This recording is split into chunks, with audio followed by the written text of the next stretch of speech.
لو عايز كتف عريض والظهر شكله قوي من كل الزوايا، يبقى لازم تركز على الكتف الخلفي. والنهارده هوريك أقوى 3 تمارين هتفرق معاك فعلا في شكلك وقوتك. أنا كوتش محمد، وأنا هنا علشان أساعدك. بس قبل ما نبدأ يا بطل، ما تنساش تعمل لايك للفيديو وتشترك في القناة علشان يوصلك كل جديد من تمارين وأنظمة هتغير جسمك بالكامل.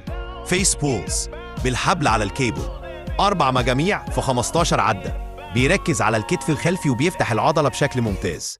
2 ريفيرس دمبل فلاي بالدمبل وانت مائل، 3 مجاميع 12 عدة، مهم جدا لعزل الكتف الخلفي.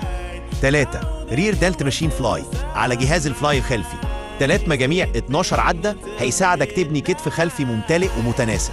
جرب التمارين دي وثبتها في برنامج مرتين في الأسبوع، وهتشوف الفرق في شكل كتفك في وقت قليل.